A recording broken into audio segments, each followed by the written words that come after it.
இது தொடர்பான ஒரு நபர் விசாரணை ஆணையம் அமைக்கப்பட்டிருக்கிறது. தற்போதைய கள விவரங்களோடு செய்தியாளர்கள் தொடர்ந்து களத்திலிருந்து இணைந்து கொண்டே இருக்கிறார்கள். செய்தியாளர் வெற்றி தற்போது அங்கிருந்து இணைகிறார். அவரிடம் பேசலாம். வெற்றி, இப்போ இந்த துயரமான சம்பவத்தை தொடர்ந்து தற்போது உடல்களை ஒப்படைக்கக்கூடிய பணி அப்படிங்கிறது நடந்துட்டு இருக்கு. உடல்நிலையில முன்னேற்றம் இருக்கிறது, சிகிச்சை பெறுபவர்கள் அப்படின்னு சொல்லப்பட்டிருக்கிறது. அது குறித்த தற்போதைய விவரங்கள் என்ன?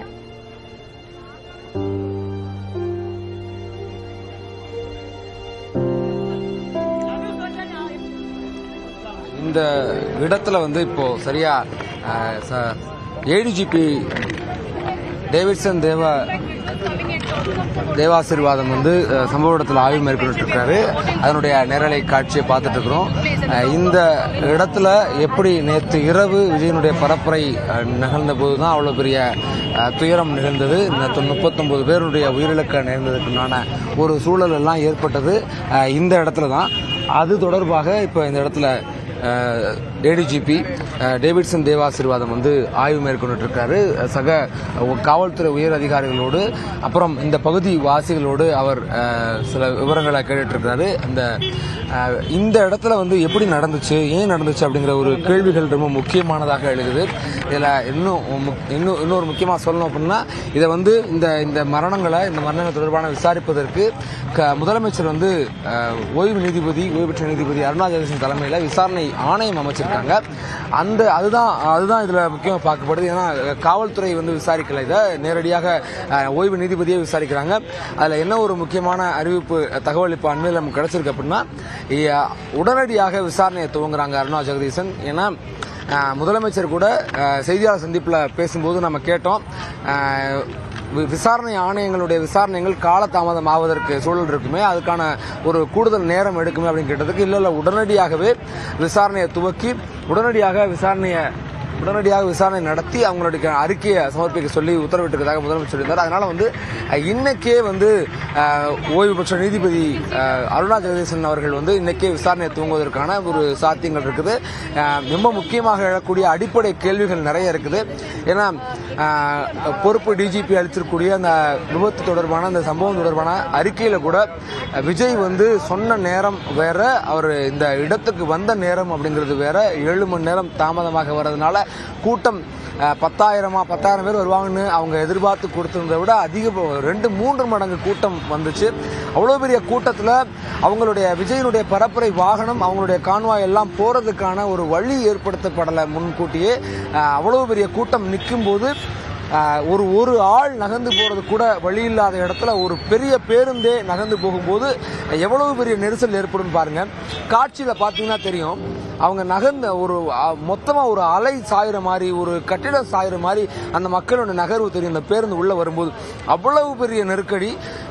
ரொம்ப முக்கியமான ஒரு கேள்வி என்னன்னா, தொடர்ச்சியா நாமளே கடந்த நாகப்பட்டினத்தில் தொடர்ச்சியா 3 வாரங்களுக்கும் மதுரை விஜய் மாநாட்டை தொடங்கி விஜயனுடைய இந்த 3 வார அரசியல் மக்கள் சந்திப்பு பயணங்கள்ல தொடர்ச்சியா அவரை பார்த்துட்டு இருக்கிறோம், செய்தி செய்கிறோம். அங்க எல்லா இடங்கள்லயும் விதிமுறைகள், அறிவுறுத்தல்கள் மீறப்படுது. காவல்துறை சொல்ற அறிவுறுத்தல்கள்லாம் மீறப்படுது.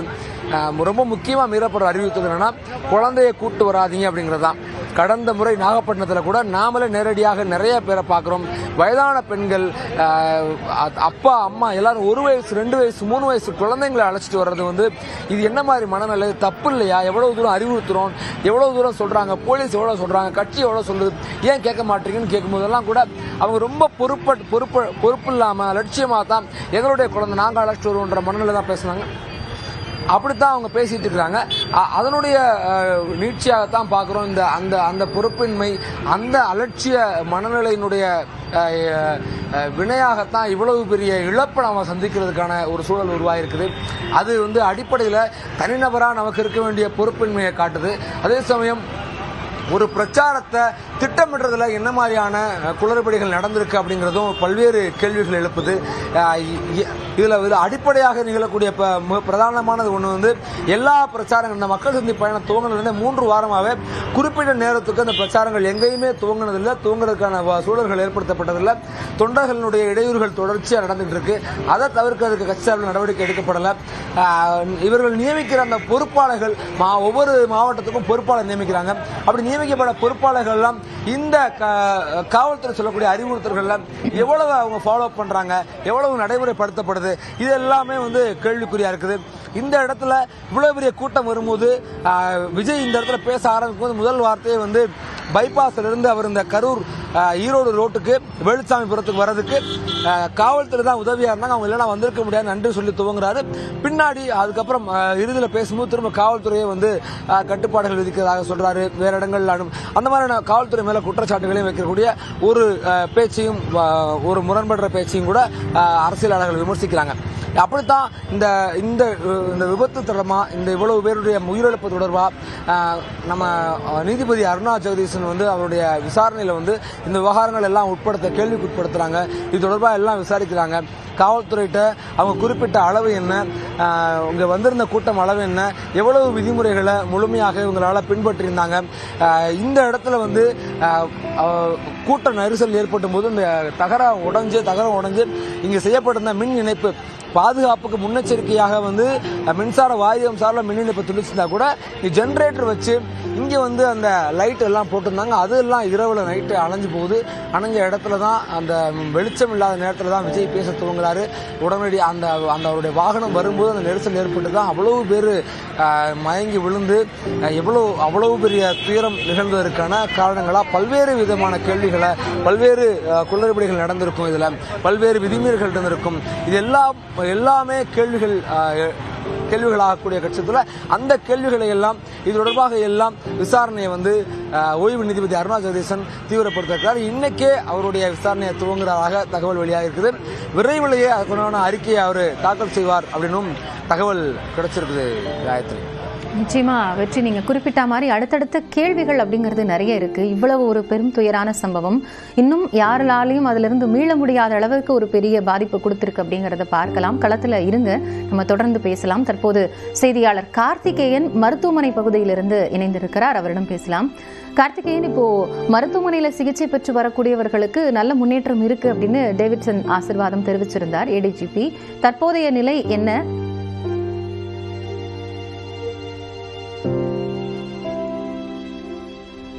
கரூரில் நேற்று இரவு தமிழக வெற்றிக் கழகத்தின் தலைவர் விஜய் தலைமையில் அதாவது மக்கள் சந்திப்பு பயணம் நிகழ்ச்சி நடைபெற்றது. அதில் மதியத்திலிருந்து சுமார் 7 மணி நேரத்திற்கு மேலாக தொண்டர்கள் லட்சக்கணக்கானோர் அந்த பகுதியில் கூடியிருந்து விஜயை பார்ப்பதற்காக காத்திருந்தனர்.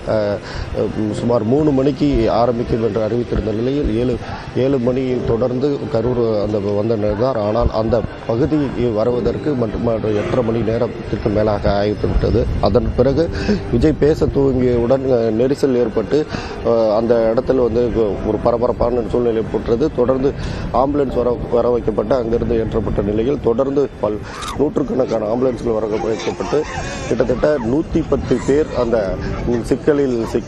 நெரிசலில் சிக்கிய காயமடைந்தனர். அவர்களை உடனடியாக தனியார் மருத்துவமனை, அரசு மருத்துவக் கல்லூரி மருத்துவமனை சிகிச்சைக்காக அனுமதிக்கப்பட்டனர். தற்போது வரை 39 பேர் உயிரிழந்துள்ளனர். அந்த உயிரிழந்தவர்கள் தற்போது 38 பேர் யார் என்று அவர்கள் அடையாளம் தெரிந்துள்ளனர். ஒரே ஒரு பெண் மட்டும் யார் என்று தற்போது வரை அடையாளம் தெரியவில்லை. அவர்களிடம் உடற்கூறு ஆய்வு செய்து 22 உடல்கள் உறவினரிடம் ஒப்படைக்கப்பட்டுள்ளது.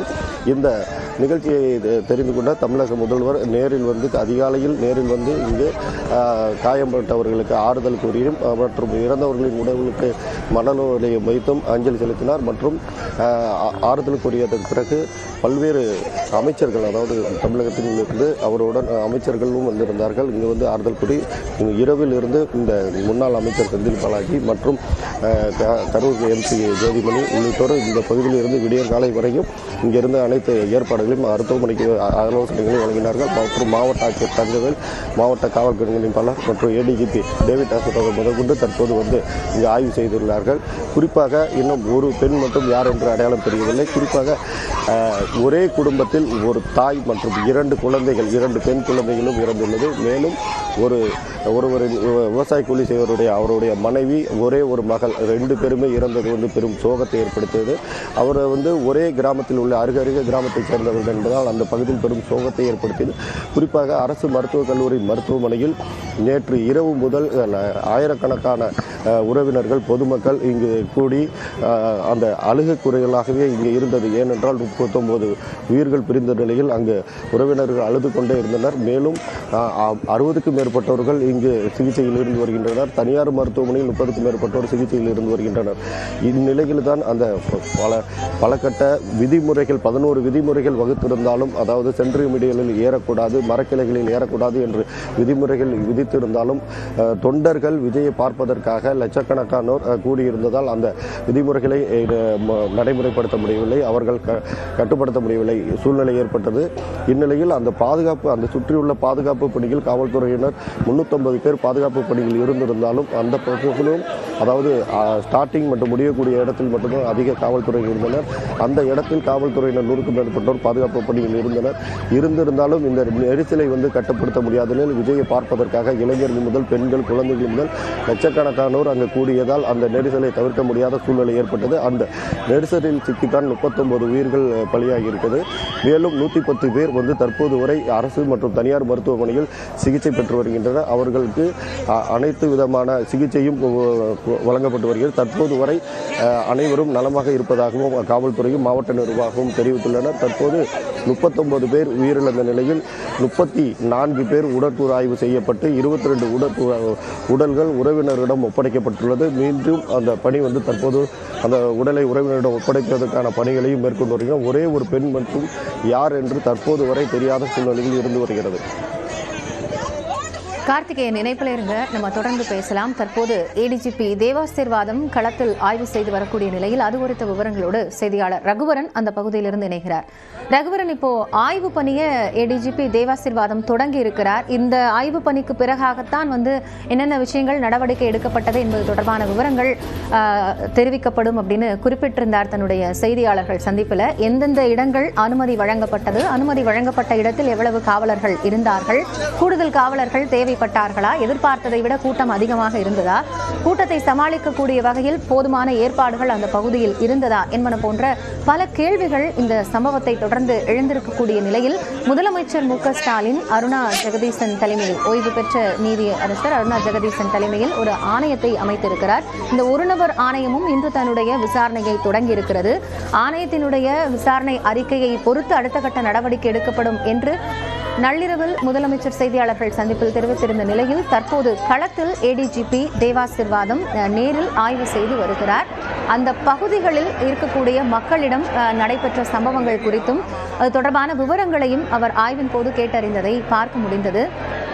விஜயனுடைய கூட்டத்திற்காக எதிர்பார்த்ததை விட அதிக அளவிலான தொண்டர்கள் கூடியதும், அதே போன்று அவர் வருவதற்கு தாமதம் ஆனதால் மாலை நேரத்திற்கு பிறகு அதிக அளவில் கூட்டம் அந்த பகுதியில் சேர்ந்ததும் இதுபோன்ற ஒரு பெரும் துயரத்திற்கு அடிப்படை காரணமாக பார்க்கப்படுகிறது.